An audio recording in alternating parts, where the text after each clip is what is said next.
नमस्कार। प्रादेशिक समाचार के साथ मैं पूनम किरकेट्टा। पहले मुख्य समाचार। राष्ट्रपति द्रौपदी मुर्मू की आज से 3 दिवसीय बिहार यात्रा। पटना में बिहार के चौथे कृषि रोड मैप 2023-28 का करेंगी शुभारंभ। कई संस्थानों के दीक्षांत समारोह में भी होंगी शामिल। मुख्यमंत्री हेमंत सोरेन ने ग्रामीण क्षेत्रों में सड़क परिवहन और आवागमन व्यवस्था को मजबूत करने पर दिया जोर। लाभुकों को स्वास्थ्य योजनाओं का पूर्ण लाभ देने का जारी किया निर्देश। झारखंड उच्च न्यायालय ने मैनहर्ट घोटाला मामले में राज्य सरकार को पूरक शपथ पत्र दाखिल कर जांच की अद्यतन रिपोर्ट उपलब्ध कराने का दिया आदेश। आईसीसी क्रिकेट विश्व कप के लीग मैच में कल नीदरलैंड ने दक्षिण अफ्रीका को 38 रनों से किया पराजित और भारतीय मौसम विभाग ने झारखंड में अगले कुछ दिनों तक आसमान में आंशिक बादल छाये रहने का जताया अनुमान। धीरे धीरे न्यूनतम तापमान में आएगी गिरावट। और अब समाचार विस्तार से। राष्ट्रपति द्रौपदी मुर्मू आज से 3 दिन के बिहार दौरे पर रहेंगी। वे पटना में बिहार के चौथे कृषि रोड मैप 2023-28 की शुरुआत करेंगी और 3 शिक्षण संस्थानों के दीक्षांत समारोह में शामिल होंगी। राष्ट्रपति आज दोपहर पटना में एक कार्यक्रम में बिहार कृषि रोड मैप की शुरुआत करेंगी। इस रोड मैप में राज्य में अगले 5 वर्षों में कृषि के विकास की कार्य योजना बनाई गई है। मुख्यमंत्री हेमंत सोरेन ने ग्रामीण कनेक्टिविटी और सुदूर जनजातीय क्षेत्रों में सड़क परिवहन और आवागमन व्यवस्था को मजबूत करने पर जोर दिया है। झारखंड मंत्रालय में कल आयोजित बैठक में श्री सोरेन ने कहा कि ग्रामीण क्षेत्रों को प्रखंड, अनुमंडल और जिला मुख्यालय से जोड़ने के लिए मुख्यमंत्री ग्राम गाड़ी योजना शुरू किया जाना है ताकि ग्रामीणों को सुलभ परिवहन व्यवस्था उपलब्ध हो। उन्होंने बसों के संचालन के लिए अधिकारियों को ऐसा रूट निर्धारित करने का निर्देश दिया कि उस पर अस्पताल, स्कूल, कॉलेज, साप्ताहिक हाट और स्थानीय बाजार तथा रेलवे स्टेशन अवस्थित हों। इसके अलावा मुख्यमंत्री ने मुख्यमंत्री गंभीर बीमारी उपचार योजना, आयुष्मान भारत योजना और कर्मचारी राज्य बीमा निगम की ओर से संचालित अस्पतालों की स्थिति तथा 108 एम्बुलेंस सेवा की समीक्षा की।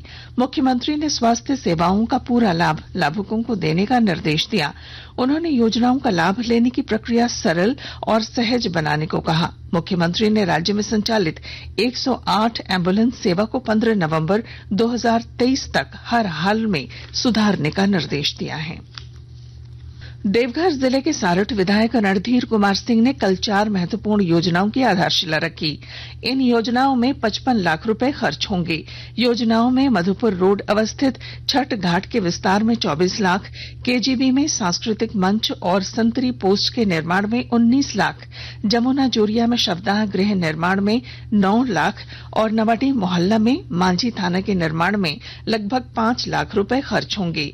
विधायक ने कहा कि डीएमएफटी मद से विधानसभा क्षेत्र के 55 आंगनबाड़ी केंद्रों का कायाकल्प भी होगा।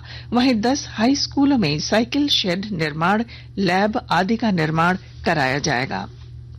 राज्य के सरकारी स्कूलों में दुर्गा पूजा के दौरान 21 अक्टूबर से 25 अक्टूबर तक 5 दिनों का अवकाश रहेगा। वहीं 26 अक्टूबर से सभी स्कूल अपने निर्धारित समय से खुल जाएंगे। स्कूली शिक्षा एवं साक्षरता विभाग ने इससे संबंधित आदेश जारी कर दिया है।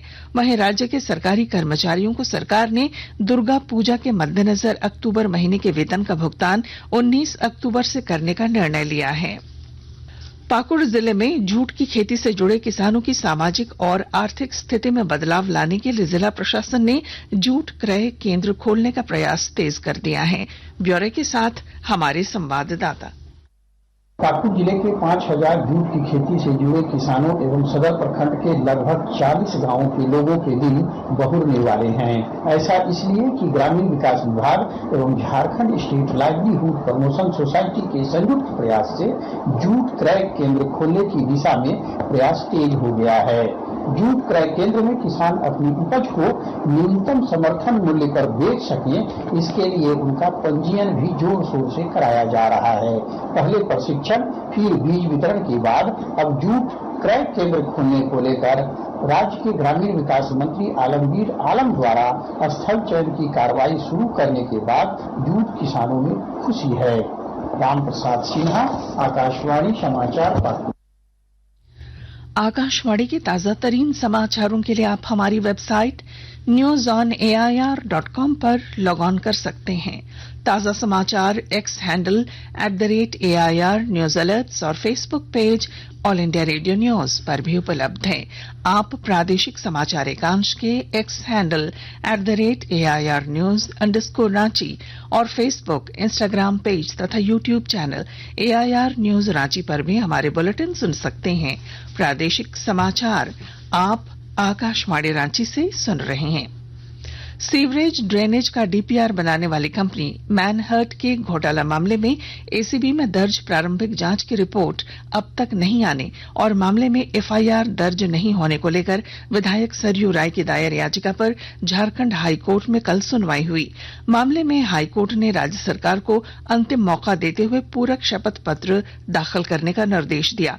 मामले की अगली सुनवाई 28 नवंबर को होगी। राज्य भर में कल डेंगू के 27 मरीज मिले। इसमें देवघर के 16, पूर्वी सिंहभूम में 7, हजारीबाग और पश्चिमी सिंहभूम में 2-2 मरीज मिले हैं। वहीं 17 लोगों में चिकनगुनिया की पुष्टि हुई है। सभी मरीज देवघर जिले के हैं।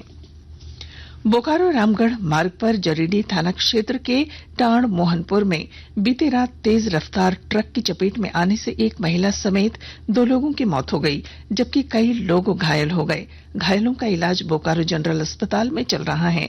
आक्रोशित ग्रामीणों ने बोकारो रामगढ़ हाईवे को देर रात तक जाम रखा। देवघर में अनुमंडल अधिवक्ता संघ चुनाव के नामांकन के चौथे और अंतिम दिन कल 7 प्रत्याशियों ने नामांकन प्रपत्र दाखिल किया। कुल 12 पदों के लिए 21 अभ्यर्थियों ने नामांकन प्रपत्र दाखिल किया है। वहीं 31 अक्टूबर को मतदान और उसी दिन परिणाम भी आएगा। खूंटी जिले के उपायुक्त लोकेश मिश्रा के निर्देश पर खाद्य सामग्री बिक्री संबंधित विभिन्न दुकानों का निरीक्षण किया जा रहा है। इस दौरान जांच के लिए खाद्य सामग्रियों के नमूने एकत्र किए जा रहे हैं। दुकानदारों को निर्देश दिया जा रहा है कि जांच के दौरान खाद्य सामग्री में मिलावट पाए जाने पर सख्त कार्रवाई की जाएगी। ICC पुरुष क्रिकेट विश्व कप में बड़ा उलटफेर करते हुए नीदरलैंड ने कल रात हिमाचल प्रदेश के धर्मशाला में दक्षिण अफ्रीका को 38 रनों से हरा दिया। बारिश के कारण खेल शुरू होने में देरी होने के बाद मैच को 43 ओवरों का कर दिया गया। नीदरलैंड ने 246 रनों के लक्ष्य का पीछा करते हुए दक्षिण अफ्रीका की टीम 42 ओवर और 5 गेंदों में 207 रनों पर ही सिमट गई। मौसम झारखंड में मौसम एक बार फिर बदलने लगा है। भारतीय मौसम विभाग के अनुसार अगले कुछ दिनों तक आसमान में आंशिक बादल छाए रहने का अनुमान व्यक्त किया गया है। कल राजधानी रांची समेत गुमला, सिमडेगा, रामगढ़, बोकारो में बूंदाबांदी हुई, जिससे तापमान में कमी आई। और अब अखबारों की सुर्खियां। रांची से प्रकाशित होने वाले अधिकांश अखबारों ने समलैंगिक विवाह को सर्वोच्च न्यायालय की ओर से गैर कानूनी करार दिए जाने की खबर को प्रमुखता से प्रकाशित किया है। इसके अलावा प्रभात खबर ने पावर प्लांटों को कम कोयला मिलने से बिजली संकट बढ़ने की खबर को पहले पन्ने पर प्रकाशित किया है। दैनिक भास्कर की सुर्खी है, झारखंड के 17 जिले सूखाग्रस्त घोषित होंगे, यहां 20 से 51% तक कम बारिश। हिंदुस्तान ने लिखा है, हजारीबाग के डैम में डूबे 6 छात्रों की मौत। दैनिक जागरण लिखता है, गाजा के अस्पताल में हवाई हमला, 500 लोग मारे गए। वहीं अंग्रेजी अखबार टाइम्स ऑफ इंडिया और हिंदुस्तान टाइम्स ने सुप्रीम कोर्ट से समलैंगिक विवाह को मान्यता नहीं मिलने की खबर को पहले पन्ने पर जगह दी है। और अब अंत में मुख्य समाचार। राष्ट्रपति द्रौपदी मुर्मू की आज से 3 दिवसीय बिहार यात्रा। पटना में बिहार के चौथे कृषि रोड मैप 2023-28 का करेंगी शुभारंभ। कई संस्थानों के दीक्षांत समारोह में भी होंगी शामिल। मुख्यमंत्री हेमंत सोरेन ने ग्रामीण क्षेत्रों में सड़क परिवहन और आवागमन व्यवस्था को मजबूत करने पर दिया जोर। लाभुकों को स्वास्थ्य योजनाओं का पूर्ण लाभ देने का जारी किया निर्देश।